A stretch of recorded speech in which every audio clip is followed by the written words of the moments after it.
do livro Faça Sua Vida Valer a Pena, de Emmett Fox. A lei da atividade subconsciente.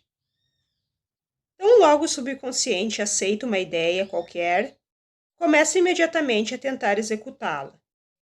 Usa todos os seus recursos, que são bem maiores do que normalmente se supõe, para tal finalidade. Usa cada partícula de conhecimento que você acumulou e a maioria do qual já esqueceu totalmente para conseguir o seu intento. Mobiliza os muitos poderes mentais que você possui, e a maioria dos quais jamais utiliza conscientemente. Recorre à ilimitada energia mental da raça. Alinha todas as leis da natureza que funcionam tanto para o seu lado interno quanto do externo para conseguir o que quer. Às vezes consegue seu intento imediatamente, outras vezes demora um pouco, às vezes demora muito, dependendo das dificuldades a superar. Mas se a coisa não é totalmente impossível, o subconsciente fará que aconteça, desde que aceite a ideia.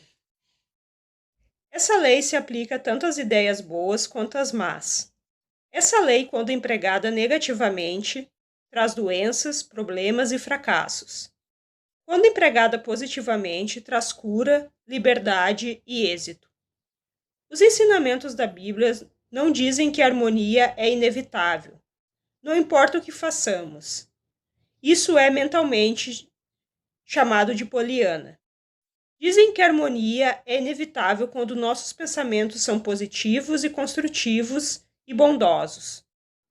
Disso decorre que a única coisa a fazer é conseguirmos que o subconsciente aceite a ideia que desejamos reproduzir. As leis da natureza farão o resto, nos darão um corpo sadio, as circunstâncias harmoniosas, a carreira bem-sucedida. Nós damos as ordens, o subconsciente faz o serviço. A lei da prática. A prática traz perfeição. Esse provérbio familiar expressa uma das grandes leis da natureza humana, e sendo lei, não é infringida em circunstância alguma.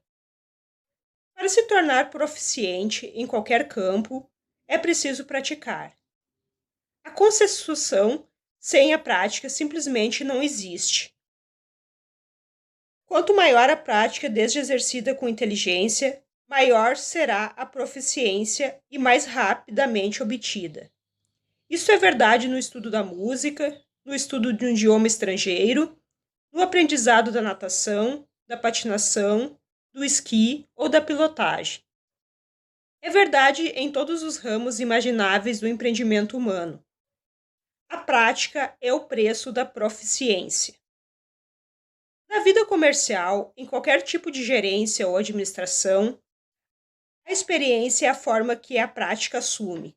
E novamente aqui é a prática que traz a perfeição.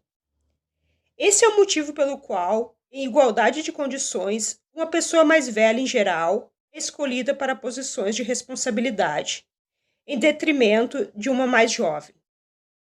Na metafísica, os efeitos dessa lei são particularmente impressionantes.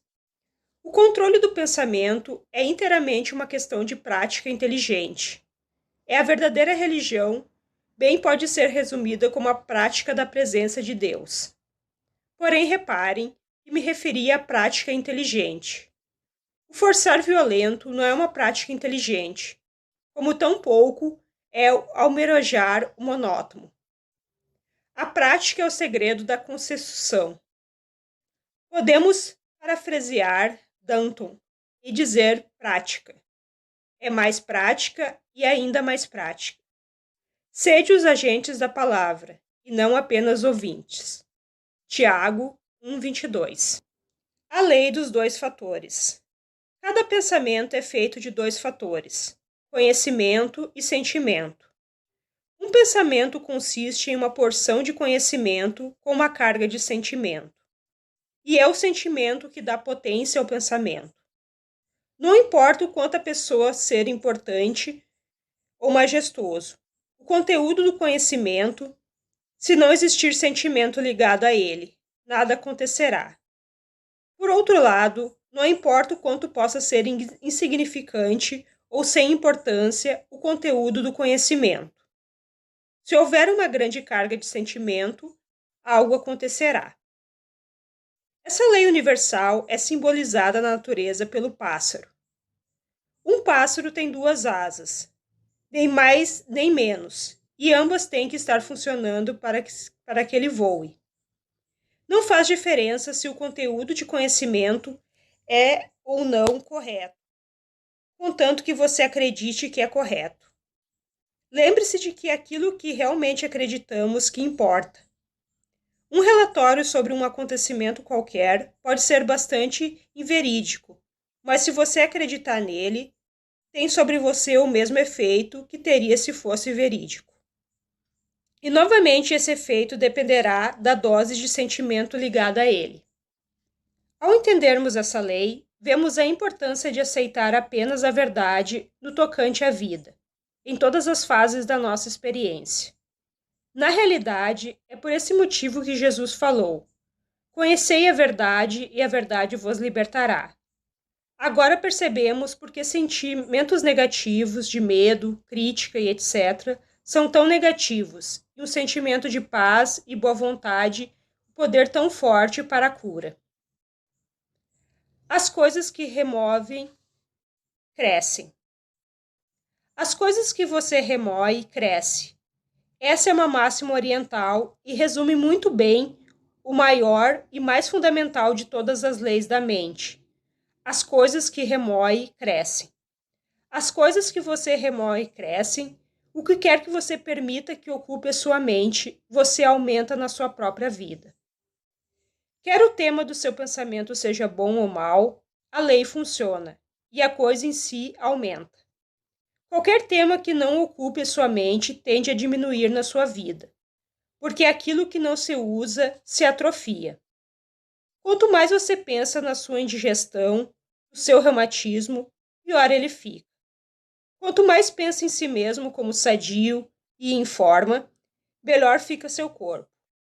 Quanto mais pensa em dificuldades, crise, etc., pior ficam seus negócios.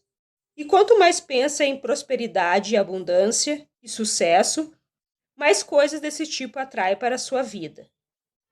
Quanto mais pensa nos seus aborrecimentos ou nas injustiças que sofreu, mais provocações desse tipo continua a receber. E quanto mais pensa na sorte que já teve, mais sorte baterá à sua porta. Essa é a lei da mente básica, fundamental, que tudo inclui. Na verdade, toda a doutrina psicológica e metafísica é um pouco mais do que o tratado expositivo sobre isso. As coisas que você remoe cresce. Epístola de São Paulo aos Filipenses 4:8. A lei do perdão. É uma lei mental infrangível que diz que você tem que perdoar os outros se quiser vencer as dificuldades e ter um progresso espiritual real. A importância vital do perdão pode não saltar aos olhos, mas você pode ter certeza de que não é por acaso que todos os grandes mestres espirituais, desde Jesus Cristo até hoje, têm insistido nele com tanta veemência. É preciso perdoar as ofensas não apenas em palavras, ou só para constar, porém sinceramente de coração. E se resume tudo. Você age assim não pela outra pessoa, mas para si próprio. Não fará diferença para ela, a não ser que de grande apreço ao seu perdão, mas fará uma diferença tremenda para você. Ressentimento, condenação, raiva, desejo de ver alguém punido, são coisas que apodrecem a alma, mesmo que você as esteja disfarçando com habilidade. Tais coisas, porque têm um conteúdo emocional muito mais forte do que se possa desconfiar, prende as dificuldades à sua pessoa como rebites. Agriolam você e a muitos outros problemas que, na verdade, não têm absolutamente nada a ver com os aborrecimentos originais em si. O perdão não significa que você tem que gostar do delinquente ou querer conhecê-lo, mas sim que tem que desejar o seu bem. É claro que isso não pode dizer que você tenha que servir de capacho. É claro que não deve deixar que alguém abuse de você ou que te tratem mal. Deve travar as suas próprias batalhas e com a oração justifica a boa vontade. Não importa se você pode ou não esquecer as ofensas, embora, se não fixar-se nela, é provável que as esqueça. Mas tem que perdoar.